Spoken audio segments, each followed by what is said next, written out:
even better. We basically have to become better at all aspects of forest management. And if we do that, I think we can do both. We can provide a bigger fiber supply, and we can protect more forest. And I think the key aspect is that we really have to take advantage of, in the years to come, I think the big trend will be to take advantage of all the digital opportunities that are from the emerging technologies. And if we use those, I think we can use the resources that we have in a more effective way, so we get more for the biomass that we take out from the forest. We're going to use products. We're going to know more about the products. We're going to know more about how to take them out. And we're going to use them more efficient in the production of bio-based materials. So I think for me, that's the key perspective on that point. Yeah, absolutely. And maybe just a word on digitization in forestry. I mean, we all know forestry is it's an ancient sector somehow, and we are in the digital revolution. What's going to happen? What can we expect in the digital revolution in forestry? Yeah, I think, forestry is an interesting sector in that way, because on one side it's very traditional, has a hundreds of years of tradition. On the other hand, it's very high tech. You see the machines developed by Ponce is extremely advanced machines, and you see, so the trees behind here are laser scan trees, where some of especially in the Scandinavian countries, the advances in use of sensor technologies and these things are going extremely fast.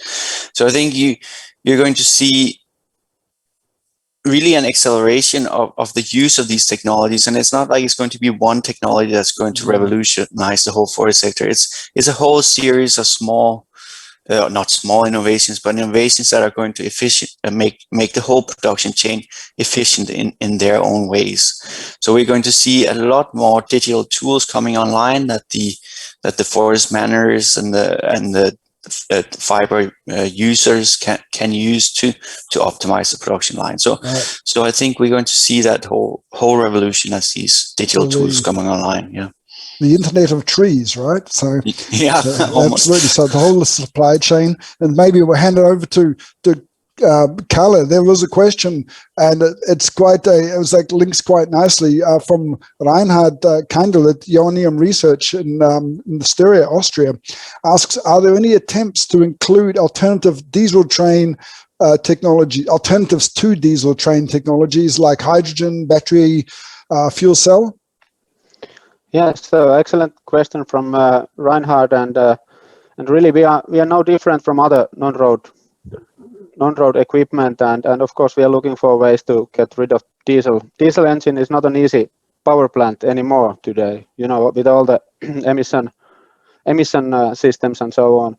But to be honest, I think currently we need to focus on improving the efficiency, do the optimization, and then the next step will be energy recovery features. So we are of course wasting a lot of energy in the process, and then I believe hybridization. So that goes to the direction of electric powertrains, and it's a long way. We are far away from the infra. It's hard to charge the batteries in the forest, and even harder to get refilled with the hydrogen, I believe. But the quick way to kind of reduce the impact is to go renewable fuels, and they can actually be produced out of wood. So that's let's say the big picture. So you basically are going to be harvesting and feeding the machine at the same time? Come on. In a way, yeah, kind of. Well, I mean, batteries in winter in Finland are a bit of a challenge, I can imagine. So, but obviously, there's, as you said, there's the technology and the whole alternative drivetrain energies and drivetrains are just emerging so fast now, and I'm sure we're going to see changes in that. We know that these machines, they must have huge power demands, energies, so very intensive power, and then we know that drains battery really quickly. And so when you think we'll see something electric Scorpion, e-Scorpion, when are we going to see an e-Scorpion? Yeah, that's hard to announce here, but that's for sure that everyone is looking at the electric powertrains, and there's a place for that technology in forestry as well. Right, excellent. Okay, well, I'm going to move on. We're going further into the value chain. We're going to be we're taking our wood chips and we're going to stick them together and with a binder, and we're going to actually reduce the emissions of those from those binders. And I'm going to ask Massimo, maybe can you give us an example of the green production methods, what these mean for the European industry, the future of Europe, as far as Cargill perspectives go?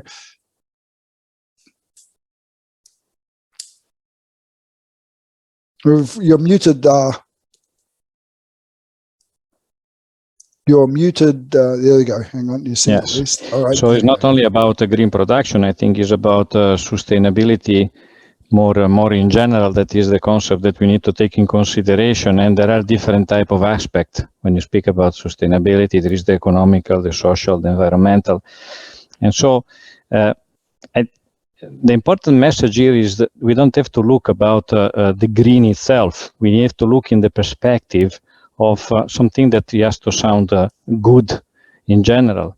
We have some example. Perhaps you know the fact that Cargill is a production, is a joint venture with NatureWorks for the production of polylactic acid that is used, and is a nice product that is used because it is industrial compostable and so on. But again, I think the element that is important is the synergy across the different partners. If you think about the sustainability with these three aspects, you cannot manage the aspect of social sustainability, economical and environmental alone. I give you the example, one practical example is when you think about the emission. Everybody knows about the scope 1, scope 2 emission problem. These are things that you can manage in-house and you can do at the best that you can with your own asset. But what is important for Cargill, for example, is the scope 3 emission. What we are trying to do is to collaborate with the farmer in order to have a reduction of the emission across the supply chain from the beginning of the history of the feedstock. And this is a part that is important and is not easy to manage. This you can do only once you have the possibility to have an integration across the supply chain and the different actors are listening to you. All right. Thanks. And well, I mean, if you would like to meet one of the farmers, we'd welcome you to come to Mallorca for our, to meet Giuseppe and Pilar on the Amerit farm. And actually, just on one question before we move over to Susfert, we're going to also maybe to IKEA, to Johan, well, maybe to both of you. There's a question about what's the timeline for replacing fossil-based binders at IKEA and other SustainAir partners. So yeah, that's quite easy said. I mean, in our strategy, it is to replace as much as we can until 2030. So it gives us roughly 10 years to get there, knowing that is already a challenge, not only the timeline, but then also to set up an industry that today is not really existing in high volume in that sense. That is a challenge, and that's why we then try to encourage and engage in as many of these kind of schemes as possible in order to see that at least some of them get to the level where volume commercialization and so on is possible. So for us, it's a 10-year journey now where we need to move a lot of volume and products. Yeah, sure. And there's obviously to something scaled up to the level that needed in these big plants. We know it's not quite just as simple as, oh, you take the lab recipe and it does double up. It's not quite as simple as that. And there's a lot of other issues to consider. But obviously everyone's looking forward to when we really see a biopucks, and we'll see what happens. So, folks, just on SustainAir, the project is in its final year, and we will be organising a final event for the SustainAir project, likely hosted by IKEA. So, if you're interested in that, please do go onto our website and sign up for a newsletter, because we'll be open for. We want to actually do. The idea was to actually consumer. And to show consumers what we've got and efforts towards bio-based consumer products. So we really want to kind of combine our final event with really some almost like storefront dissemination effort to inform consumers. So we'll see how we go, but it'll take a year until we get there. But next year, I would say we'll see that. So over to Susfert, Gunther. There is a question in from the chat, and it says, what is the timeline for bringing struvite to wide market use? What do you have to tell us about struvite and really, commercial viability of struvite? Yeah, I think that the timeline is a tricky question. Also in terms of absolute supply of struvite. Struvite is not struvite. That's what we have learned also in our project. And I think one way to overcome is to bring it together in a combined product, so that struvite is one of the components in the fertilizers, and we try to bring as much as struvite as possible. But it will certainly start with a smaller part of the European fertilizer industry, with some niche project, not niche, but smaller part products at the beginning. And struvite is not the only solution for replaning phosphate. We do believe, and there are also other examples on the market from American companies that P-solubilizing microorganisms can contribute substantially. Because where do we lose phosphate? We lose phosphate into the water, spilling out, and into all the things we are using, and in the wastewater industry. That's why we bring in struvite to regain that. But we also lose phosphate into the soil, as it is binding to soil components. And here we are using the microbes to replenish that. All right, thank you. Yeah, and over to Nikki. Maybe you can tell us a little bit about the lignosulfonates. And why is it so important for SAPI? I mean, it's not your core business. It's far from it. Yes and no. Lignosulfonates are definitely a huge byproduct of our pulping processes, and so we have the key words byproduct. Yeah. So yes, and we have to get as mentioned in my presentation. Of course, this is a source of CO2 neutral electricity and steam, but we have to make value-added products out of them. So we have to enforce the use of those side streams.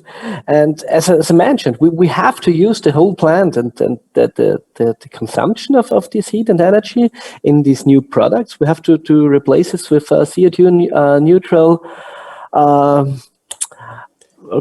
resources from forestry. This is the SAPI strategy behind it. Yeah, thanks. That's a great contribution. And because we actually all know, well, we should all know that combustion is essentially the lowest value you can get out of wood. And so we're looking at a lot of our projects, trying to see what can we do more, getting more out of wood, getting more out of biomass. Combustion is really, well, we can't do anything else but burn it, But of course, we have to have, if we're not burning it, we know that we still need to have other sources of energy to replace that, to substitute if we are burning the byproduct from wood processing, then we have to have energy from somewhere else. So we're also challenged. We see how the whole bioeconomy is interlinked to the whole energy supply and of course the food supply. So speaking of food, then we could have a quick look at BioVac. So Jose, how can it be that the increasing demand from farmers for for organic farming, and especially maybe in the case of Spain and your core markets, is it? We know that in some countries there's Austria is actually a leading country. I think 23% organic food. But do you see a big demand? Is it growing in other countries? Can they catch up to Austria? Yes, I think the consumer are demanding more and more sustainable products, especially in the food sector. And there is a clear growing awareness of for organically produced food in Spain. I think we are the third or the fourth country in the world with the largest organic agricultural area. So this is a clear indicator that the consumer is demanding more organic and healthier food. There is also an important point of regulatory side, but sometimes regulatory comes after the consumer demands, I think. Right. And Josip, for you, I mean, I know Pillar's also on the line, so I know you're speaking for Pillar as well, and that's great. This is, we have the farm owners on the line, so, you know, the business case to become, we're going to be a certified organic producer. You know, there must be a tipping point where you say, well, we know there's risks involved, yields typically drop when we go organic, but it's still, it's obviously important to you, and why is it so important to you? And well, I guess that from the business perspective, I think one aspect is the key differentiation. So you want to make 15 years ago, the idea was to make something different or not so common in between the farmers. As soon as the consumer demands, I think the message here is that the different vectors are conducting the trend. So not necessarily it's a consumer demand, it's part of the food value chain. I mean, the people that it's in the company that basically consider that this is better for the nature and better for the consumers, because at the end, going green, going ecological into the food value chain means that this is something that as a consumer, you will end up taking in the food. So that will end up in your body, will end up in your health system. And I guess that this is like the herd immunity that now we have seen in the pandemic. The pandemic situation is a clear example that the developed societies are defending much better from this pandemic compared with the third world. And one of the reasons probably is the food, the healthy food ecosystems. So I think that both vectors should converge into the same strategy. okay, absolutely, and like I look forward to the day when actually it's quite normal to have more. Well, in Austria, it is quite normal. You know, we have a high percentage of organic food available, and of course, it's more expensive. But I think that's the whole thing. Customers, you know, sorry to say, they got it too good, too cheap, and but that's the challenge, of course, and yeah. So we look forward to hearing and seeing more of BioVexo as it's early days, so we'll see what's going to come up. We're only 1 year into the project. We're just doing our reporting, so our project officers are waiting in anticipation, and we'll be busy doing that for the next month. Okay, look, SustainAir, there was just a quick question or two on maybe to Stefan. Can you just elaborate? I mean, again, this is quite different, of course, to the other projects in terms of content, but you know, you're also dealing with environmental challenges with your materials, and what's, you know, if you're really gonna, can we use wood in airplanes? But we're going to see more wood composites come into airplanes, or what's we're going to keep the guys in the forest busy? So for the parts made from wood chips or fibers, natural fibers, we are looking into that as well, but it is based on hemp or flax, where you have the raw materials also from natural-based polymers. You can get the resins as well, but that is all limited to secondary or tertiary structures. So right. It is applicable for aircraft design as well, for other industries as well, that on each harvest you can get different material properties, and if you want to set up a specification and allowables on lightweight design, that is for sure a limitation to select several resources for primary structures. But imagine interior cladding, linings, there is a chance, and we are in different also funded projects together with partners in the realization of green aircraft solutions. So also galleys with fiber reinforced panels based on renewable sources. So that is for some plants. For wood, we are looking in cork. So that is lightweight solution as well. Yeah, absolutely. And we've seen it. I mean, I remember the older cars, and they used to have using wood components. It wasn't that unusual. It's a bit of a comeback. We've had other talks and projects on using for electric vehicles, which require low weight, high strength materials, using in wood composites, fiber-based composites as parts of the not just of panels and but also even in chassis. So definitely that'll be interesting to see. And of course, with the Wright brothers, I think their plane was pretty much made of wood, wasn't it? I guess. So it's doable. And obviously there's lots of issues there. So we're kind of running out of time, but there is a question actually also to Virginia from Massimo.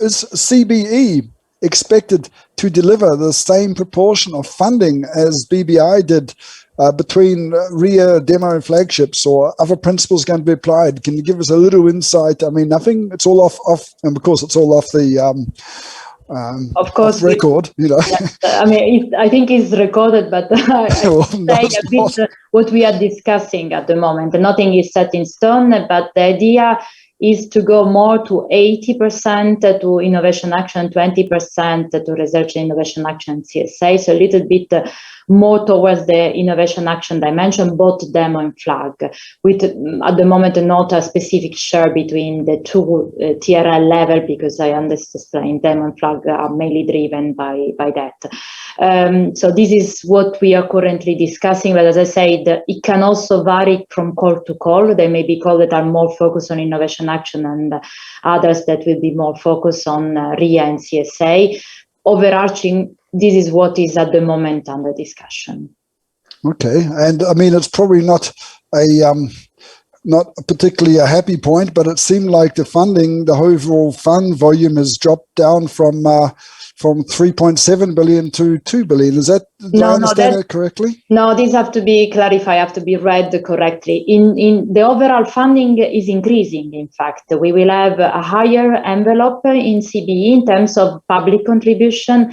But what is expected is a mechanism that fully guarantees that at least for each euro invested by the public side, €1 is invested by the private side. So what we had in CBE was the overall, let's say, leverage effect expected. So in fact, there could be even more than what we got in BBI achieved in CBE in terms of leverage effect. But in terms of sharing of budget in the project, that is what is expected. At least the 2 billion, 1 million from the Commission and 1 from the private partnership. But this is an overarching principle that is not linked to BBI. It's linked to all institutionalized partnership. It is to guarantee the direct investment in the project, not the leverage effect that can come from additional investment and for other sources of funding that are in any case needed to build up what we want. So this is to clarify the way the Single Basic Act is at the moment discussing. Is not yet finalized. This point is very delicate in a certain sense because it requests a higher commitment into the project directly in financing the project from the private side. But in leverage, in terms of medium long-term financial expectation, I would expect a higher share in terms of private investment in CBE. Well, that's exactly why we're here to talk about the market-driven circular and bioeconomy, because if there's no market, then there's no progress, and that's why we're really happy to have all the companies here today. We've heard that there's very diverse kinds of companies, from small family farms through to multinational companies, and it's very diverse set of stakeholders in the whole bioeconomy, circular economy issue, and I think it's I'm really personally, I'm highly interested in this. I've been doing this for as long as I can remember, and I think we're going to be seeing a lot of interesting stuff coming up and seeing Horizon 2020 Cluster 6. We know is where the circular economy is mainly at home. Of course, don't forget about Cluster 4, where all the digitization is taking place. So the whole twin transition and energy in Cluster 5, we're going to see lots of interesting projects, and I hope that we're going to have a call published soon. I can see the our national contact point in there, Simona, and we all know June 22nd. Just type in the chat if you tell me there's any delay. We can just plan my holidays at the moment. So at least we're not too sad that the delay of the September 1st deadline is put back to October. I think everyone's can enjoy a bit more of summer, so it's not too bad. But I really want to thank everybody for coming today and taking the time, and to our speakers, of course, and to everybody who joined in, took the couple of hours time. We'd really be happy to hear from you again when you want to talk about Horizon Europe and CBE. We'll be in the game. Of course we are. We are setting up some interesting proposals already, and we'll be with our projects. We've got 12 projects ongoing, and a couple are finishing up in summer. So we're pretty full on at the moment. And so from Vienna, I would like to wish you all a beautiful day and a good summer, and stay healthy, and hope to see some of you. I mentioned in the chat, we're going to have our first live event in October 6th and 7th. The European Forum for Industrial Biotechnology is taking place in Vienna. Live event. They had 4,000 people when I went to the EFIB in Brussels. I guess it'll be a few less, but I think things are loosening up. Getting lighter in Vienna, in Austria, with the whole COVID thing, and everybody's getting vaccinated now much faster, and I hope everybody has the opportunity for vaccinations in your country soon, and we hope to see you maybe in October in Vienna. We'll be having a stand there for and presentations from Sustainbind and Susfert, and I think that's it for today. But if anybody's interested, by the way, in the afternoon, if you really got interested in SustainAir, have their own Green Week event, partner event on this afternoon. Maybe just type that into the chat. Any last minute registrations would be welcome, of course. And Michaela, just type in the registration into the chat there, and then we'll sign off, I guess. Any last questions or comments from any other speakers? Or does everybody want to go to lunch? Thank you, Stefan. It was a pleasure for me to be with all of you, and also to learn about many projects that we are funding. So thanks to all the speakers from the project as well. And I'm sure we will have other occasion to cross path in the next future, possibly in live, not in virtual. So thanks to everyone. Okay, great. Bye. Thank you as well. So have a nice lunch, everybody, and we'll catch up soon. All right. Thank you. Thank you. Bye-bye. Thank you. Bye-bye. Bye. Bye. The recording has stopped.